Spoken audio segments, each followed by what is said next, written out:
Thank you all for joining us today. We're going to get started in just a little bit. Feel free to put into the chat where you're joining us from today. We're glad you're here.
Hello and welcome to today's webinar.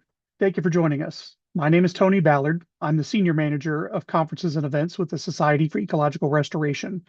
I'd like to welcome you to today's webinar, How Can Restoration Practitioners Strengthen Biodiversity Outcomes? Introducing the Global Biodiversity Standard Mentoring Program, with our presenters David Bartholomew, Amarizni Mostafshiani, Saeed Mutageki, and Narendra Ramahefamanana. As always, I'd like to give you a bit of information on SER before we begin, as some of you may be new to our work and what we do. SER is a global organization that advances the science, policy, and practice of ecological restoration to sustain biodiversity, improve resilience in a changing climate, and reestablish an ecologically healthy relationship between nature and culture. One way we accomplish that mission is through our webinar series, through which we typically offer 2 to 3 webinars per month from a wide variety of speakers who are involved in the field of ecological restoration.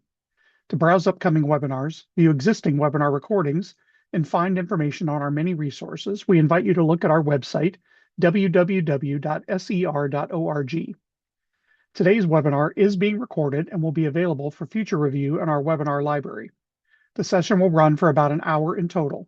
Everyone is muted, but you can type your questions into the Q&A box on the bottom bar, and the speakers will address specific questions from you after the presentation. Please don't hesitate to ask questions through the Q&A at any point during this session. And to assist our speakers, we ask that you keep questions concise and related to today's presentation.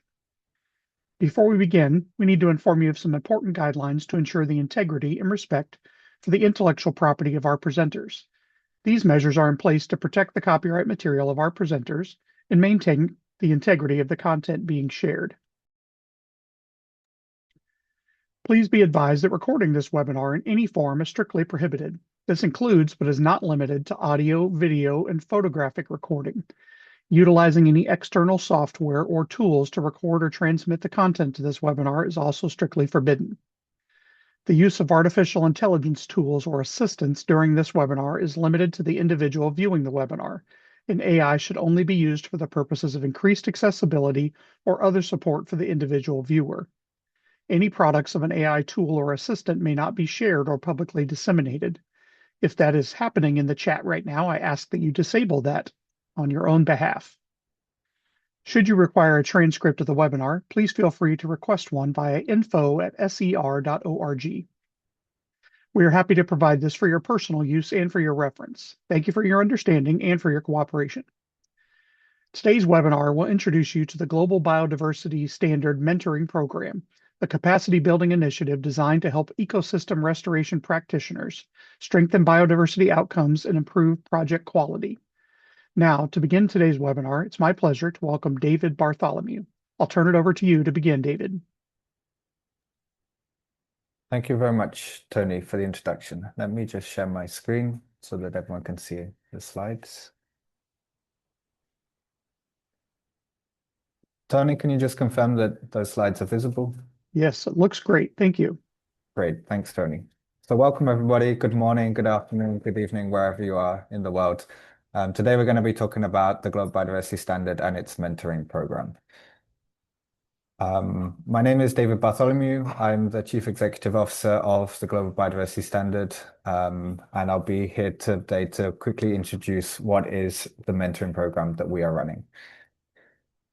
So first of all, why do we need to be thinking about mentoring restoration practitioners today? Well, we understand from many of these really large-scale initiatives, including the Global Biodiversity Framework, that restoration is now high up on the agenda. We have the targets of restoring 30% of degraded areas to be under restoration by 2030. And it's not just about scaling the area of the work that we are doing, but also we got to be thinking about the quality, making sure that those restoration initiatives can really deliver for biodiversity outcomes.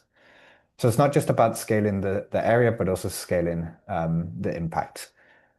We've got guidelines out there, we've got standards of practices, we've got principles. The SCR standards is just one of those examples for ecological restoration. And the idea here with the Global Biodiversity Standard is to really translate those guidance documents into two things. The first is a certification program that allows us to certify projects that have shown those impacts for biodiversity. And the second, which we're going to focus on today, is the mentoring program, which is a capacity building initiative to help projects to align better with our standard. So first of all, a very quick introduction to what we're doing with respect to the certification scheme, for those that might be interested in this aspect as well. It's not going to be the focus for today, but it's important, I think, to set the basis here. What the idea here for the Global Biodiversity Standard, TGBS as we refer to it, is that it's an independent assurance initiative. It's really designed to help funders and financiers of restoration projects to have assurance that their money is really delivering good impact for biodiversity. Here we want to make sure that there's a reduced amount of risk, that it becomes an investable solution restoration. What we do is we evaluate projects using local expertise and evaluate their performance against 8 criteria. These are the same criteria that we use to structure the capacity building efforts under the TGBS mentoring program. Here on the screen are the 8 criteria that we use within the standard. So it covers everything from making sure that the projects are restoring the appropriate ecosystem, thinking about the correct reference native ecosystem, making sure that the conditions are present for good protection of the biodiversity, making sure that social impacts are included as well. And then that biodiversity is recovered across many different scales, including native species, avoiding the use of non-native and invasive species, also thinking about rare and threatened species, and even including good appropriate genetics within the project and building adaptive capacity. And lastly, making sure that there's a monitoring program in place and that that is being used to deliver adaptive management. Here on the screen is just a comparison between what the 2 different services that the Global Biodiversity Standard can offer, the mentoring and the certification. The focus today is the mentoring, and it's all about that capacity building, making sure that projects and practitioners are, have the right skills, the right capacity to deliver projects that will deliver for biodiversity. This is to help you to understand the risks that are involved with a restoration project, identifying what are the threats to biodiversity, helping you to remove those threats and really start the recovery of the biodiversity. It can come in at the design phase, at the implementation phase, at the monitoring phase. It doesn't matter. We are here to help you to build those skills that you have. Through the mentoring, hopefully you will learn a lot from this, and your project will also be ready to apply for the certification if that's something that you'd like to proceed with. And that hopefully can help you to provide assurance to potential investors and increase the amount of money that can flow into your projects. The certification is different. It is there to be an independent evaluation of your work to provide that verification that what you have done really has delivered for biodiversity outcomes.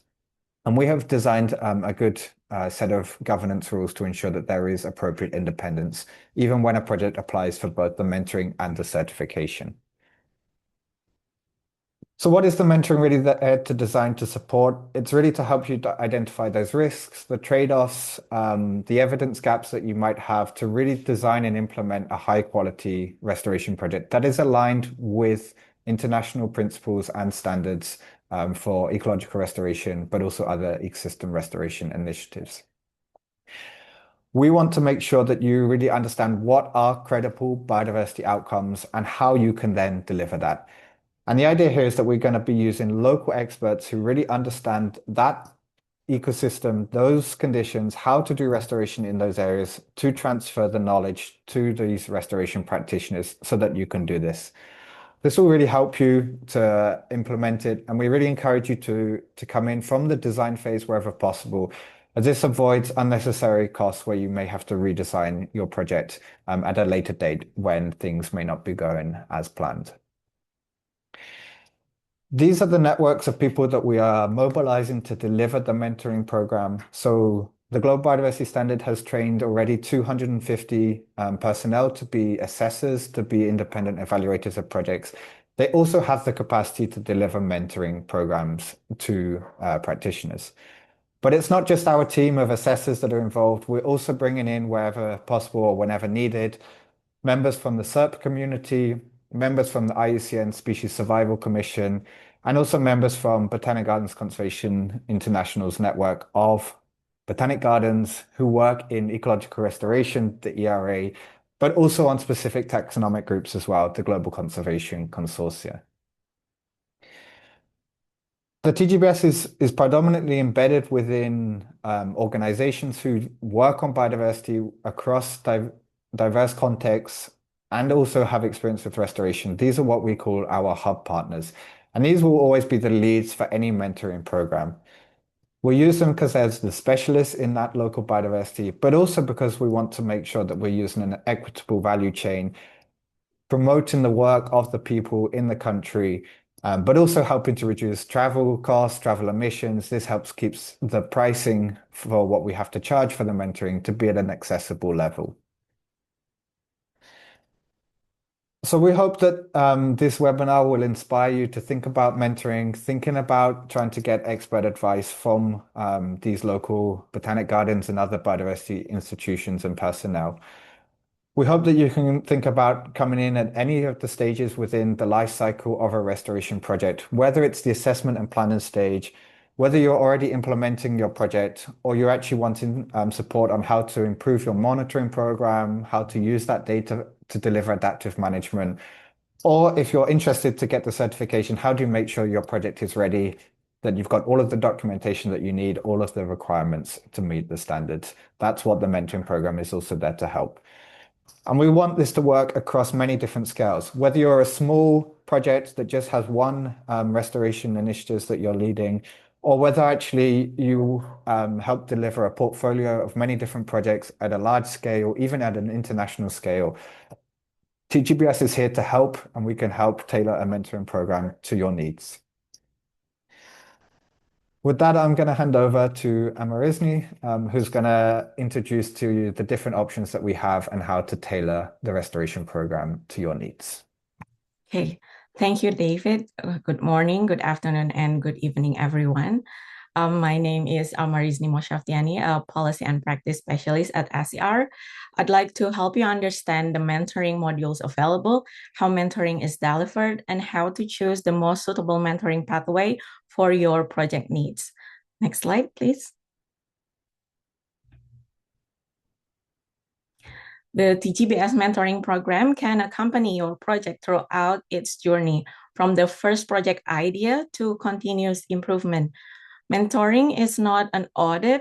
It is a supportive process that provides guidance, tools, and feedback to help strengthen your restoration project at every stage and to support improving biodiversity outcomes. Next slide. The mentoring program is built around 3 complementary modules. The essential module covers the foundation of the TGBS methodology and best practices to help advance restoration projects aligned with the Global Biodiversity Standard. The sustainability module focuses on monitoring, adaptive management, and long-term improvement. The enrichment module offers specialized topic tailored to specific project needs. The learning pathway is highly flexible and need-based, letting you choose and combine modules to fit your goals. So overall, the programs provide practice-oriented mentoring that integrate local ecological experts with the globally recognized TGBS mentors. So let's take a look into the 3 mentoring modules. Next slide. First is TGBS Essential module that gives you the core foundation to plan and develop restoration projects aligned with the Global Biodiversity Standard best practices. Participants will learn about project eligibility, baselines, reference models, biodiversity assessment, stakeholder engagement and social benefits, introduction to monitoring, adaptive management, and also the TGBS certification process. We will also look at what makes a project feasible and effective, whether it involves tree planting, agroforestry, or broader ecosystem restoration initiatives. By the end, practitioners will have the knowledge needed to align their project design with the TGBS methodology or prepare and submit a restoration project for TGBS certification. Next slide. The sustainability module focuses on maintaining project quality over the long term. Topics include monitoring system, adaptive and ongoing management, resource management, and strategic planning for continuous improvement. The objective is to help restoration projects strengthen resilience and improve their performance over time. Next slide. The enrichment module offers specialized learning topics that project can select based on their specific needs. Examples of lessons include principles of ecological restoration, genetic diversity conservation, seed-based restoration, propagation protocols, species identification, control of invasive species, community engagement, and other requested topics. These lessons complement the essential and sustainability modules by providing deeper technical knowledge. Next slide. The mentoring is flexible in two ways. First is the duration, which can be either one-time or long-term mentoring.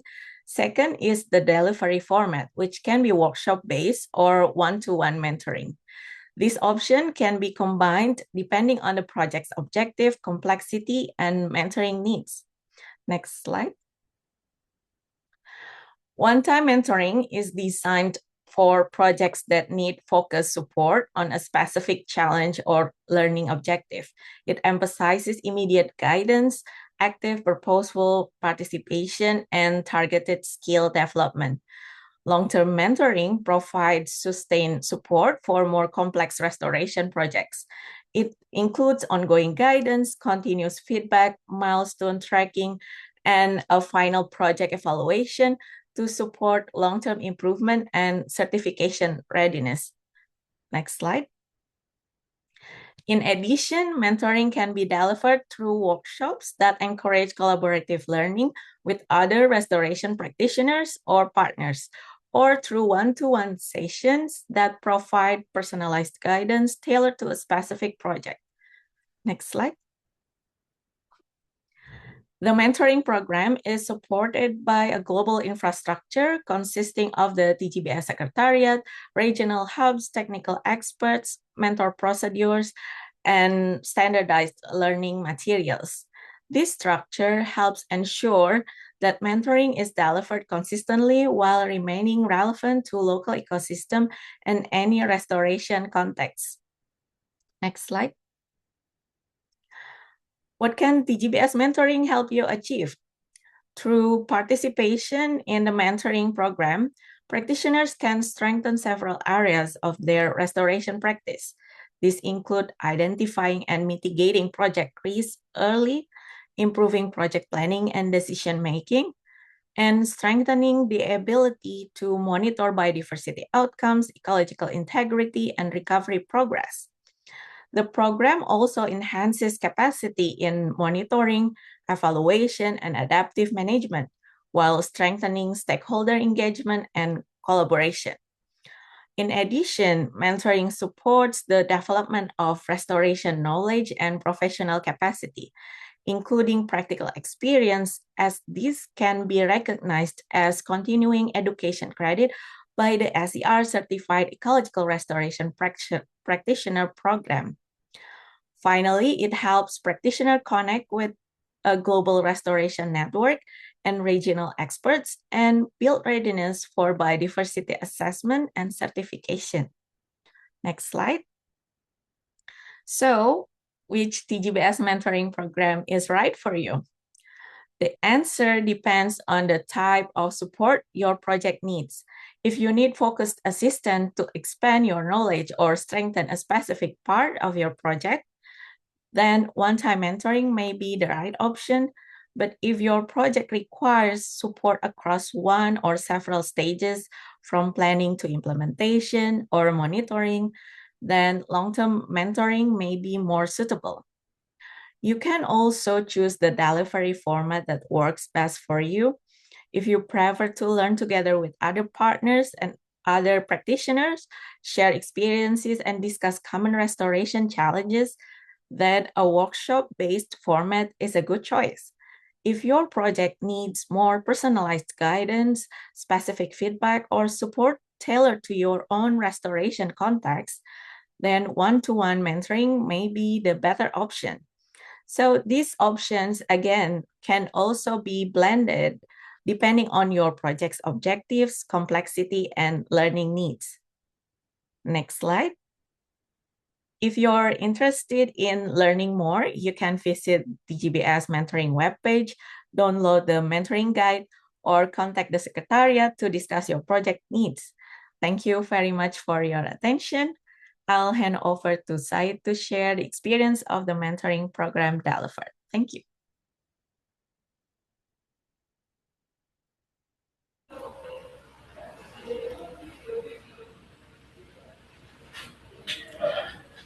Good morning, good afternoon, everyone, and thank you for joining this webinar. My name is Mtegeki Al-Islam Said Musa, Program Coordinator at TGBS Uganda Hub at Robotan Guidance. Today, I'm going to share with you how TGBS mentoring framework supports partners to enhance restoration outcomes throughout the process. We'll understand that ecosystem restoration is not just a one-off, but is a whole restoration life cycle. And to do this, it's supposed to be indicated by having the right team that implements the right mentoring framework. And this will bring to you a range of expertise with different within the network of our assessor networks, the country. Next, please. Next slide, please. And in this case, we understand that delivering the effective mentoring framework, you need the right expertise. The TGBS mentoring brings together expertise in measuring in key biodiversity frameworks, inclusive of plant taxonomy, looking at conservation biology, ontology, and invertebrate biology. And this also brings together GIS and remote sensing, monitoring and evaluation, and social sciences to ensure that the assessment or the ecosystem restoration implementation is addressed with the different multiple disciplines.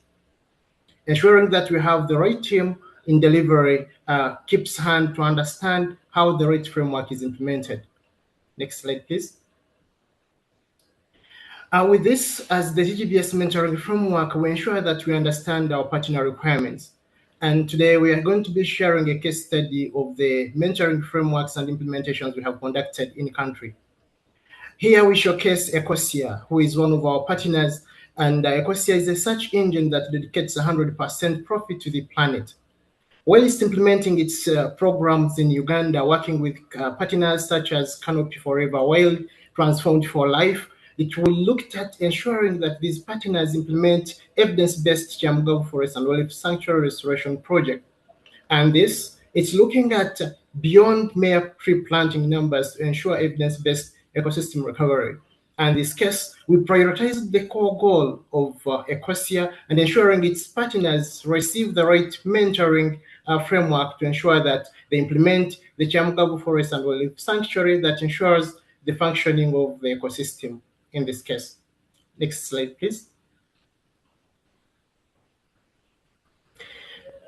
Here we bring to you the case study, Chamgavu Forest and Wildlife Sanctuary Restoration Project.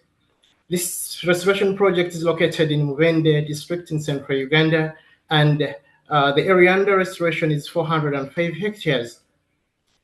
The ecosystem under which this program is implemented is the dry combratum wooded grassland, which is vulnerable. On the onset of the implementation of this program, we identified threats such as intensive cultivation, livestock grazing, and agrochemical contamination. And in this case, as one of the mentoring delivery, we worked with the partners Canopy Forever Wild and Transformed for Life to understand the biodiversity limitations that are on site. In this, we helped the practitioner to understand how to collect empirical evidence and address issues that were informing the uncertainty of different biodiversity indicators. The mentoring intervention on this case was the TGBS essential module. And we worked with the partner to ensure that we provide the active restoration planning, developed a robust native reference ecosystem, drawing process targets from the nearby and disturbed sites, Machishon Falls National Park, Budongo, and Bugoma Central Forest Reserves, taking case for the wooded grassland ecosystems that inform the general restoration model of the area. And this we worked with the partner to also build the baseline area and also collect biodiversity baseline data that can inform the program implementation and ensure that they can implement scalable work. Next slide, please.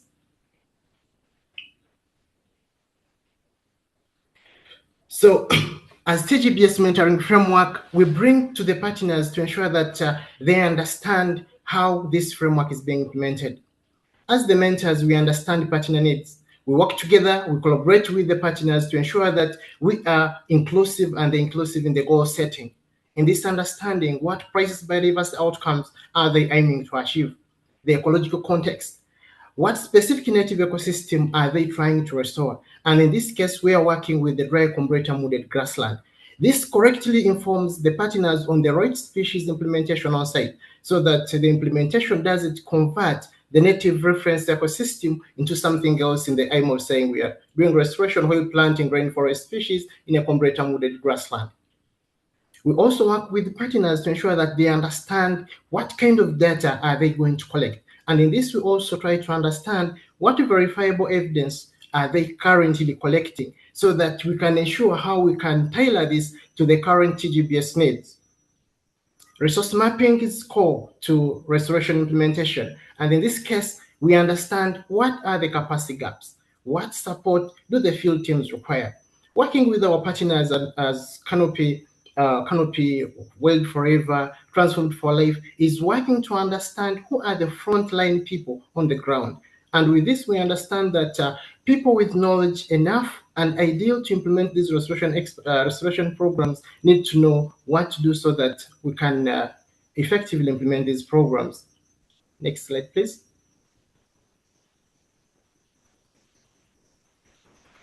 So working through with our partners, we ensure that mentoring demonstrates the effectiveness of knowledge sharing and capacity building. This through the different frameworks of delivery, ensuring that hands-on, tailored participant sharing, field-based discussions with the teams to understand what kind of data, how do we collect this data, and how can it inform the effective ecosystem recovery. We understand that ecosystem restoration is not just a one-off implementation, but requires with people with the right knowledge and expertise. And this is what we bring to you, that wherever you're implementing the right restoration approach, you need, as much as you invest in the restoration activities, to invest in the human resource, to invest in the team that is implementing these activities to ensure that what they're implementing is evidence-based and is credible. Next slide, please. The TGBS mentoring framework takes through the transformative journey. And in this, we look at the activities and versus the outcome. Our TGBS mentoring framework ensures that implementation is not just planting trees, like how in most programs it's implemented. The outcome-focused mentoring ensures that restoration is specific, ensuring functional connectivity for threatened savanna species, and also understanding the baseline, not the anecdotal set history, but conducting systematic surveys of target taxa, such as case trees, shrubs, birds, and then beetles that inform the real ecosystem recovery. Looking at the reference, not just looking at reference forest goals, that this was a forest, but how do we scientifically model completely wooded grassland reference targets to inform the ideal implementation of this area? And in this case, we worked with our partners to ensure that the ecosystem restoration henceforth is modeled to a completely wooded grassland reference targets to ensure that the right species are integrated, the right wildlife species, such as the wildlife that is target for the sanctuary, comes along through these connectivity patterns. Looking at threat mitigation, the area, drawing its name from the land of Mugabe, the land of Albizia Correrias, is not just looking at ignoring the legacy land use that compromise the restoration of this area or the conservation status of this area, but actively mapping and mitigating residue, agrochemical, and grazing contamination that resulted from the monocultures of maize and other cultivation on site that compromise the area. And with this, we're working with our partners to ensure that how can they inform the ideal mitigation approaches. Next slide, please. So what do we bring unto is looking at how can you scale confidence and value with this, and working with our partners at Canopy Wild, Transformed for Life, supported by Ecosia, is looking at the outputs and the comments that came from the participants themselves. In this case, looking through the whole restoration journey, the partners and participants gave their feedback. In this case, we'll just go through them here. Like one of them said that the restoration is not about planting trees. Every site relating to restoration should do this mentoring and assessment before they start to implement. And one recommended all teams working on restoration projects to go through this TGBS mentorship program. What does this showcase? The value of mentoring, that what we are looking at as the output of mentoring from all the processes that we work through with this team is ensuring that the team on ground can make better restoration decisions. They can ensure that they're going to have aligned better biodiversity outcomes, stronger evidence in data collection, and or possible, once willing to be certified, their site is ready to be certified by TGBS. But above all is ensuring that there is greater confidence for investors, for communities, governments and partners to ensure that this is evidence-based ecosystem restoration that not only prioritizes tree planting, but integrates communities, integrates all aspects of wildlife conservation, ensuring that the goal of Chamgabu Forest and Wildlife Sanctuary is realized. And what's the case in point to bring coastal is that standardizing biodiversity success is not about creating identical projects. It's about ensuring every project has the knowledge, the team has the right expertise, and how to collect evidence-based ecosystem data and adaptive capacity to achieve measurable gains. And this case, call upon you to explore the TGBS frameworks, mentoring, and other aspects to ensure that you are doing the right thing and you're doing the right thing with the right team. With now, I call upon Narendra to take from there. Thank you. Thanks, Said. Ladies and gentlemen, greetings. It's a pleasure to take part in this session. My name is Narendra and I serve as TGBS focal point in Madagascar. I'm delighted to share insights on the inclusion of mentoring within restoration plans in Madagascar. Next, please.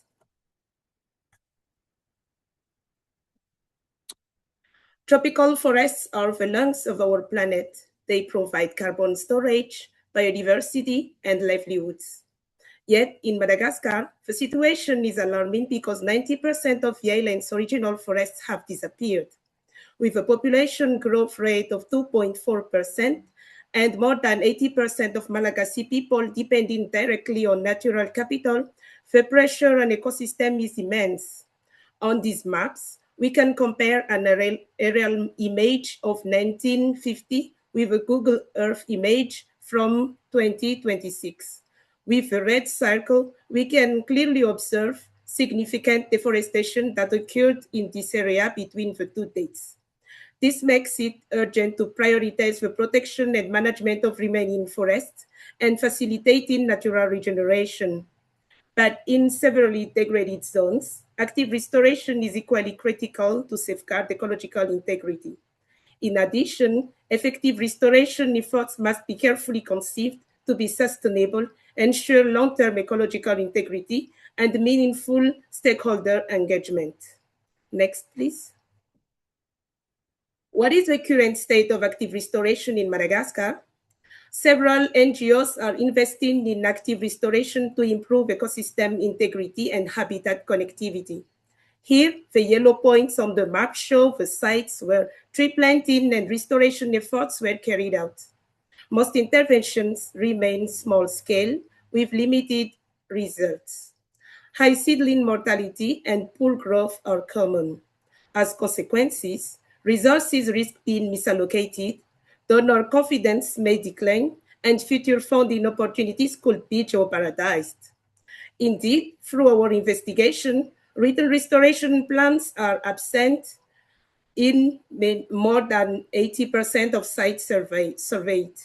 Barriers include lack of perceived need, lack of technical expertise, and the fact that donors often do not request them.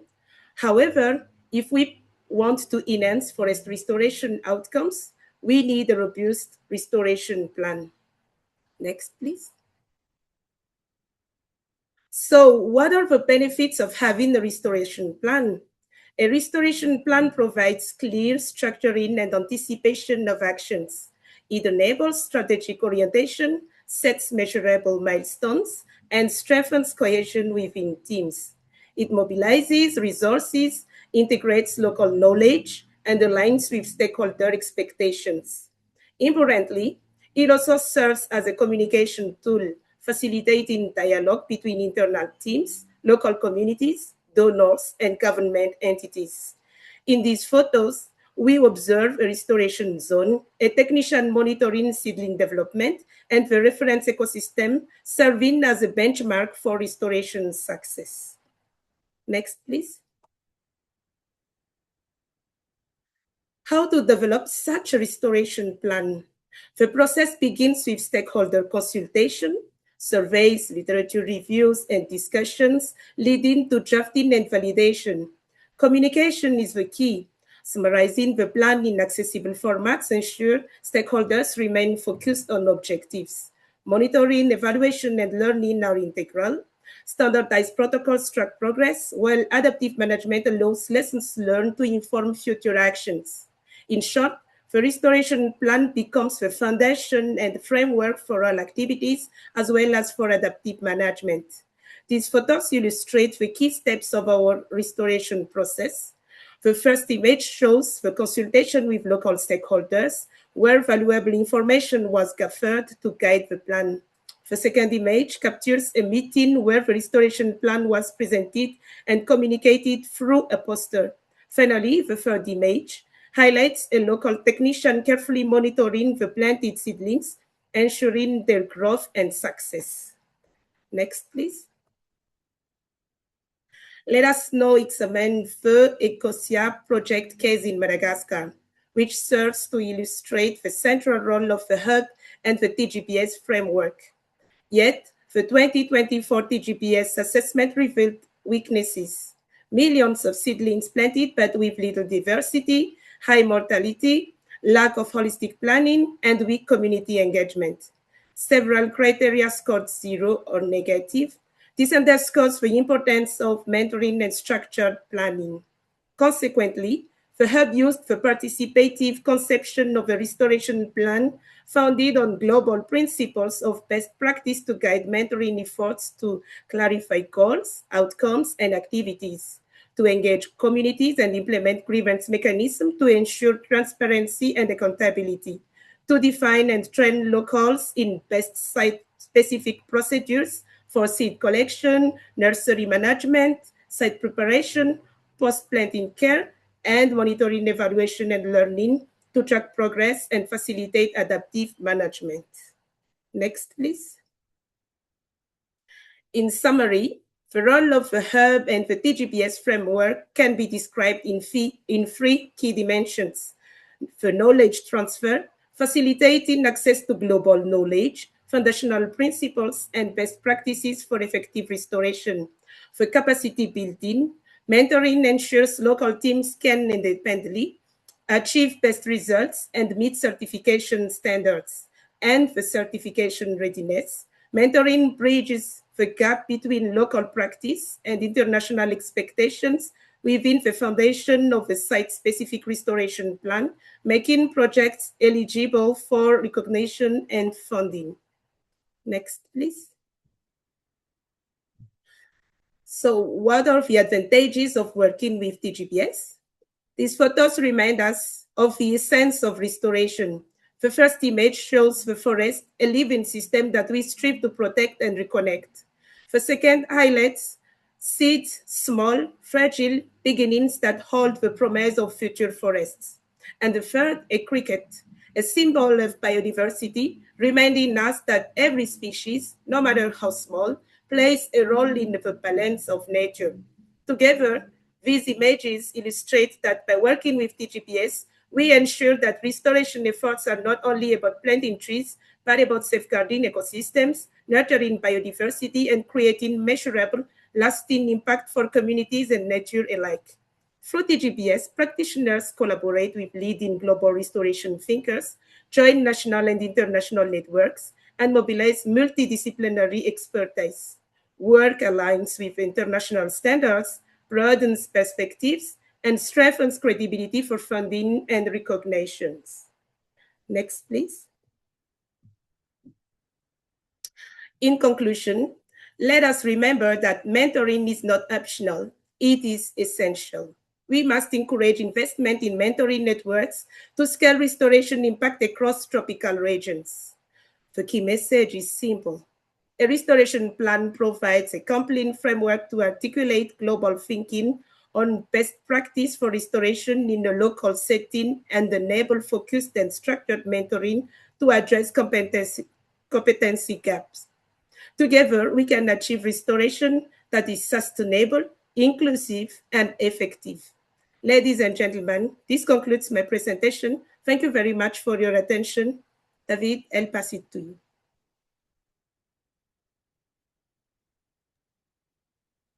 All right, thank you all. Thank you, Narendra, for finishing out the presentations. I think now we'll move to the question and answer time here. Let me change the, there we are, change the view, so hopefully others might be able to see other people popping up to answer some questions. I'll try to get through as many of the questions as we can in the Q&A, so please put your questions into the Q&A if you have them. And some of these may have been answered a little bit as the presentations were going, but that's okay. We'll see if we can get through as many as possible. For you, David, or any of our presenters today, talk to us a little bit more about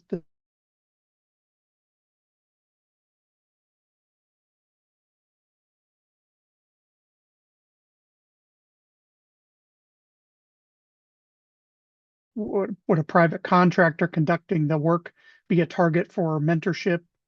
Or, yeah, tell us a little bit about who is that best target. I'm sorry, I think my internet connection dropped for a second. Could you repeat the question, please? Yeah, it may have been my internet connection at that time, so I'm sorry. Tell us who, from your perspective, is the target audience for membership. Who are the people that should be conducting mentoring for the various projects that are being mentored throughout the world? So we're really encouraging practitioners, those who are getting involved in delivering these restoration projects worldwide, to be part of this program. We really hope that the mentoring can really pass on that knowledge, pass on that capacity to those practitioners to do it.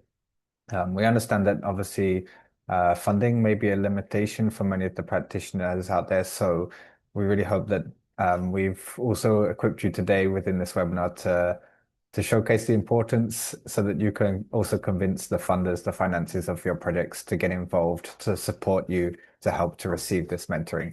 We're really hoping that we can use as many experts as possible from the global community of people working in this space for a long time to help deliver that and transfer that knowledge to all of these practitioners out there.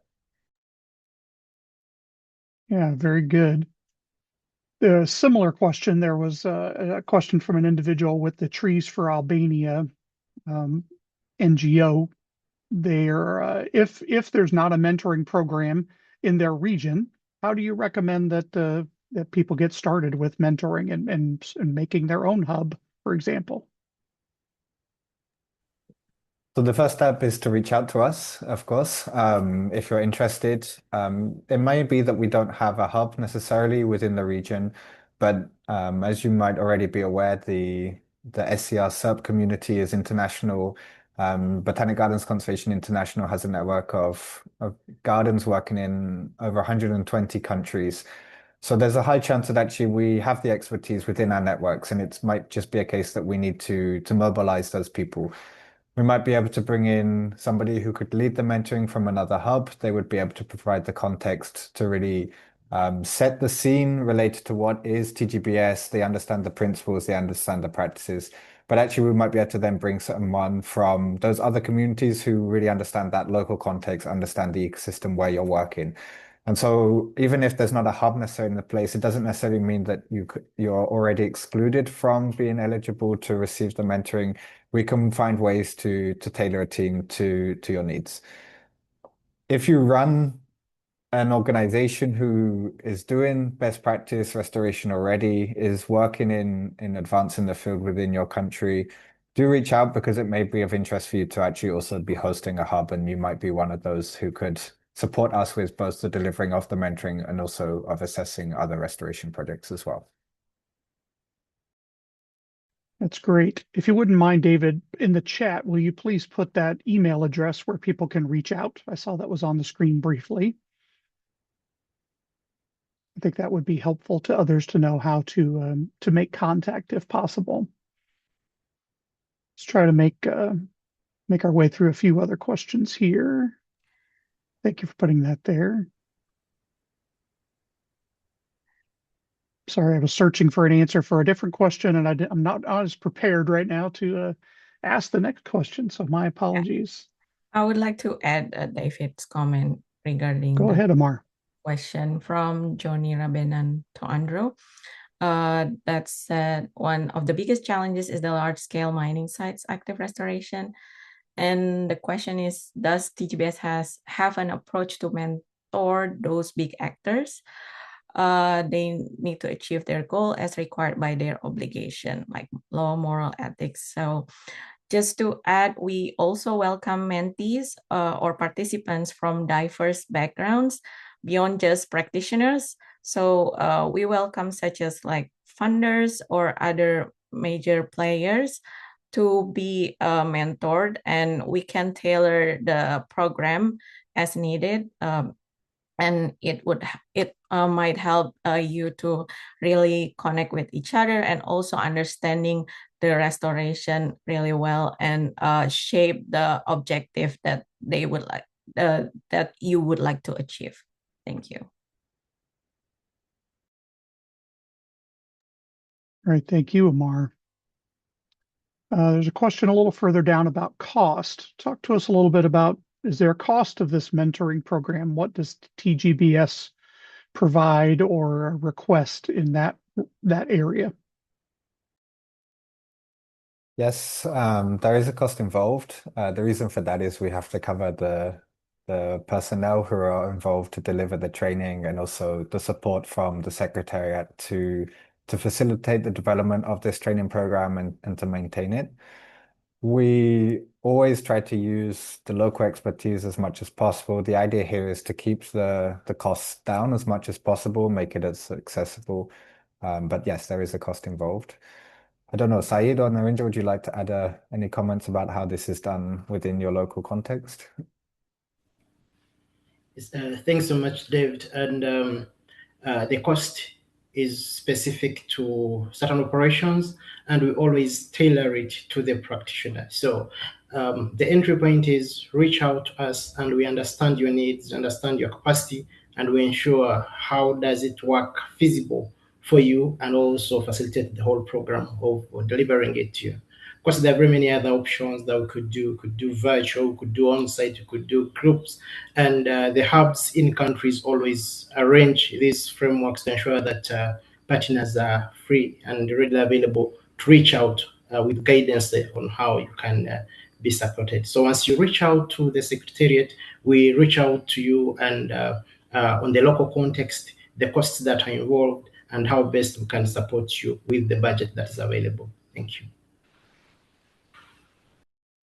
Just to add, with information shared by Saeed, the cost depends really on the projects needed, and also depends on where the project is implemented, because the transport cost is higher most of the time than really the fees for the team.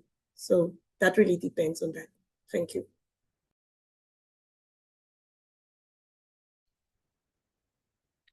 Maybe I'll try to thank you for that, Narendra. First, sorry.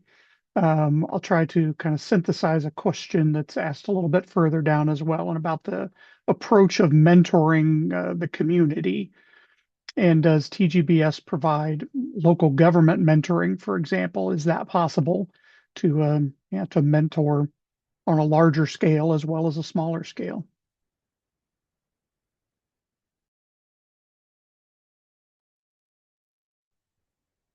Go ahead, Narendra. Yep. Sorry, the internet is not really stable.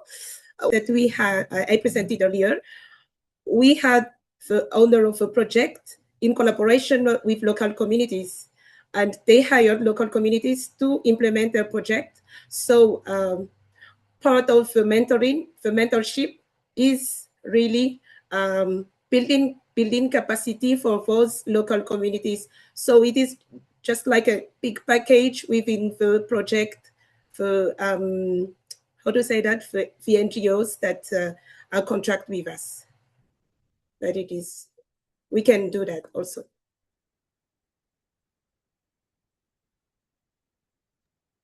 Okay, very good. Thank you. If a person is interested in accessing TGBS mentoring that's happening in their region, how do they best access that? What's their first steps?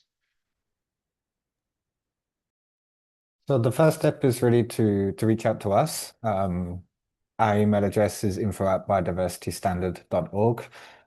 We would then send you a short form for you to complete out. This is really to help us to understand what is your project, what is your current stage, and what are the needs that you have to help improve your project. What mentoring are you looking for?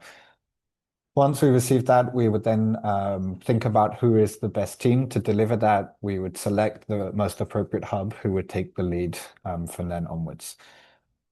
If we are running a group workshop, so the workshop-based mentoring that Amar had introduced earlier in the webinar, then we will be promoting this across our LinkedIn, our other social media networks that we have, across our newsletter.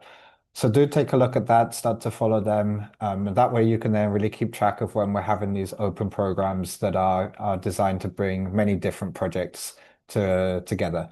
But when it's a one-to-one program that's really specialized, personalized for your individual project, then the best approach is to reach out to us. If you want to be part of a group project that isn't already running, also reach out to us, because we could then maybe look at developing one. We might try to advertise to see if anyone else is involved, wants to get involved, and then we can deliver that program as well. So in short, reach out to us, don't hesitate, and we can help you guide you through the process.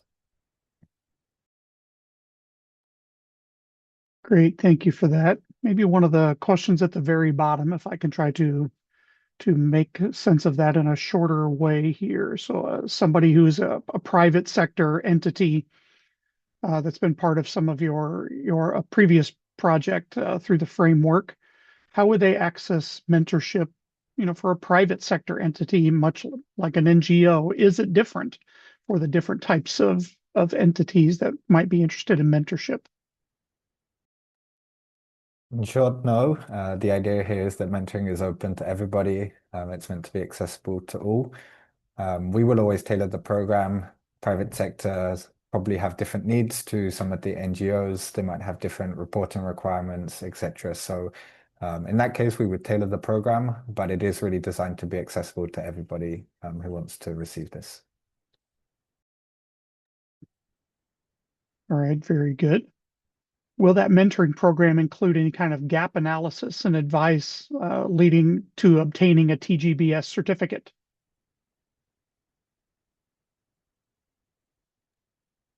In short, yes. I think maybe Said or Narinj, would you like to present a case study about how this has been done?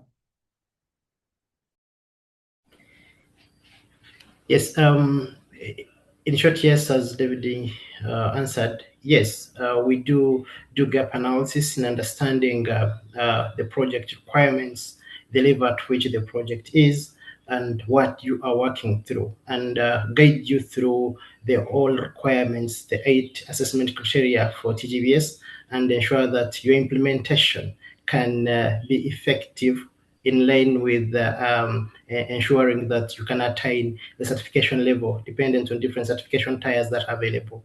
So we can walk you through the process and ensure that your implementation is credible enough to be certified. Thank you.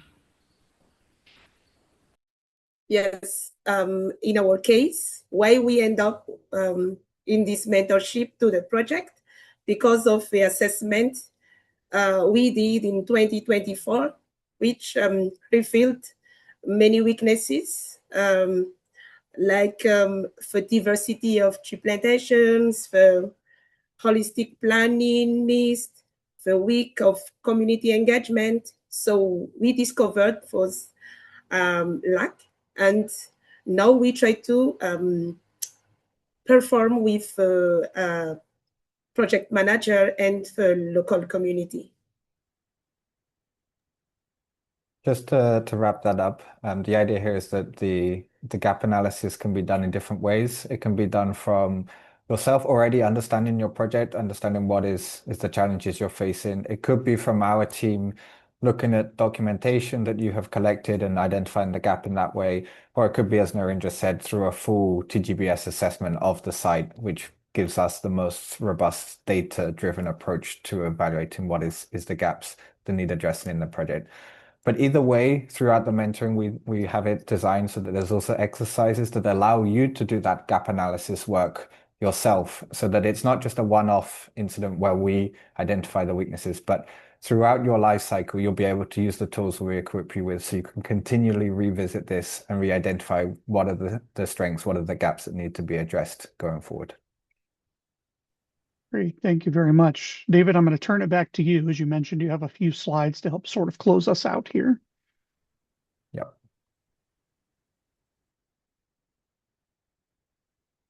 So hopefully this has been a nice introduction to everybody about what we're trying to do here with the mentoring program.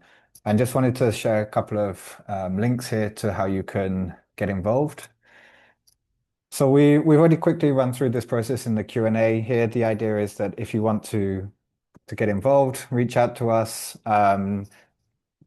describe your project, describe your needs. We will set up a call or an email conversation with you to understand this in more detail. And then we'll start to develop a tailored mentoring program for you, put together a proposal, a budget, etc. that is needed. And ultimately, you can go for mentoring. Here, the QR code is a link to that pre-application form that I mentioned. You can provide a summary of your project here. We can share this with you afterwards if this is helpful as well, but it's also available on the TGBS website at biodiversitystandard.org. If you are part of some of the communities that we talked about who are helping to deliver the mentoring program, if you're a certified TGBS assessor already, you're already in connection with us, but a reminder that you can get involved. If you're a SERP, or if you are part of BGCI's Ecological Restoration Alliance or the IUCN Species Survival Commission specialist groups, get in touch with us. Here is a QR code to a survey that will help you to detail what are your knowledges, what is your expertise that you have available. The more people that can fill out this form, the bigger pool we have of expertise, the more diversity of expertise we can draw upon, the stronger our mentoring program will be. So please, I encourage anyone that is interested to help others to deliver this, to receive some work as well to help other practitioners then also complete this form that is on your screen. So I will leave it there. I'll hand it back to Tony, who will help to close the webinar. But here is our website with the specific link to the mentoring page. And here again is our email address if you want to get in touch. Thank you, David. I do appreciate that. And thank you again to our presenters for an excellent presentation today. We really appreciate you taking the time to speak with us. And thank you to all that were able to attend today's webinar. You'll be getting a follow-up email with a certificate of participation. I encourage you to visit the SER website to see a list of our upcoming webinars, as well as learn more about our work and the benefits of membership with our organization. Additionally, a recording of today's webinar will be made available soon in SER's webinar library, which can be found on our website at ser.org/webinar library. Thank you for attending, and I hope that you all have a nice rest of your day.